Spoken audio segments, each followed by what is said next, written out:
केंद्रीय मंत्री नितिन गडकरी ने आज नागपुर में एयरपोर्ट में रीकारपेटिंग काम का निरीक्षण किया। निरीक्षण के बाद मीडिया के साथ बात करते हुए उन्होंने रीकारपेटिंग में हो रहे विलंब के संबंधित अथॉरिटी को जिम्मेदार ठहराया है। नागपुर में एयरपोर्ट में रीकारपेटिंग के काम में देरी चलते जनता खासी परेशानी में है। इस काम के कारण एयरलाइंस को फ्लाइट रीस्केड्यूल करनी पड़ रही है, जिससे टिकट के दाम बढ़ने से लोगों की जेबें काफी ढीली हो रही है। रीकारपेटिंग की वजह से फ्लाइट टिकटों के दाम आसमान छू रहे हैं। ऐसे में काम का निरीक्षण करने के लिए नागपुर एयरपोर्ट पर पहुंचे केंद्रीय मंत्री नितिन गडकरी ने रीकारपेटिंग में हो रहे विलंब के लिए संबंधित अथॉरिटी को जिम्मेदार ठहराया। गडकरी ने 1 महीने के अंदर काम नहीं होने पर संबंधित अधिकारियों पर कार्रवाई करने की चेतावनी भी दी है।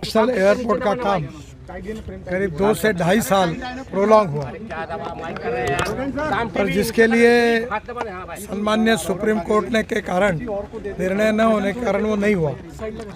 यहाँ जो एयर स्ट्रिप है वो एयरपोर्ट अगर पहले हैंडओवर होता तो ये प्राइवेट वाला बना था, और ये हमारे जो मिहान की मैनेजमेंट है उनके पास ये था।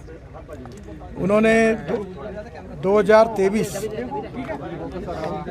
कारपेटिंग के लिए एयरपोर्ट अथॉरिटी की तरफ से इसका टेंडर प्रसिद्ध हुआ।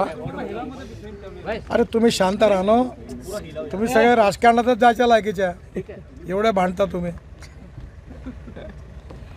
2024 में मई में केजी गुप्ता कंपनी को काम दिया। इन्होंने क्या किया कि ऐसे समय कम से कम 7-8 रोलर, और मिहान ने उनको ऑफ़र किया था कि आपको बाजू में हम जगह देते हैं नज़दीक, आप यहाँ से ही आपका मटेरियल लाइए और कारपेटिंग करिए। इन्होंने 8 किलोमीटर दूर जगह ली। दूसरी बात, इसके पास मशीनरी पूरी नहीं थी। ऐसे समय इमरजेंसी काम करने के लिए अगर रोलर ज़्यादा होते तो ये मैक्सिमम 1 वीक का काम है, ये ख़त्म होता है। पर ये इसमें ऐसा हुआ कि काम शुरू होने के पहले ये इनका एक नियम है, उन्होंने कहा कि पहले से इन्होंने वो समय ये करके नोटिस दे दी, और उसका परिणाम ये हुआ कि जो एविएशन वाली कंपनीज है उनने शेड्यूल बदला। शेड्यूल बदलने के कारण क्या हुआ कि टिकट रेट दुगने हो गए, और सामान्य लोगों को इसकी बहुत तकलीफ़ हुई। इसके बाद में ये फर्स्ट लेयर जो है इसकी करेक्शन लेयर 80% कंप्लीट हुई है, सेकंड लेयर बीएम की है, थर्ड लेयर डीबीएम की है। अब ये 21 मई 2025 तक इसका समय दिया है। आज मैंने एयरपोर्ट अथॉरिटी के दिल्ली के अधिकारियों से बातचीत की, यहाँ से भी की, और उनको कहा कि ये नागपुर की और यहाँ की जनता को दुगने टिकट भरने पड़े, इसके लिए आप जिम्मेदार हैं। क्योंकि अगर ये शेड्यूल नहीं चेंज करते तो उस शेड्यूल में उनके चॉइस से आते तो ये डबल टिकट लोगों को नहीं भुगतना पड़ता। आप जिम्मेदार हैं, और अभी भी इतना निगलिजेंट आप काम कर रहे हो।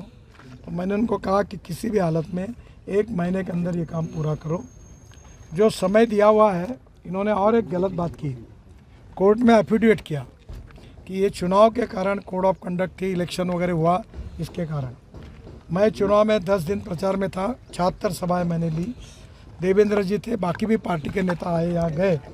ये 10 दिन केवल चुनाव की सर्विस थी, पर ये भी कॉम्प्रोमाइज़ करके कुछ समय के लिए काम का एडजस्टमेंट, अगर कोई प्लेन आया है तो 2 घंटे काम करना, ऐसा करके हो सकता है। मैंने उनको बोला कि NHAI में हमने मुंबई दिल्ली हाईवे 1370 किलोमीटर का 1 लाख करोड़ का 2 साल 1.5 साल में पूरा किया है, और तुम ये छोटे से 3-3.5 किलोमीटर के लिए आप इतना समय लगा रहे हो, तो ये हास्यास्पद है। और हमारे MLA भी बहुत नाराज़ थे। अभी हमने इसके लिए एक कमेटी भी अपॉइंट की है।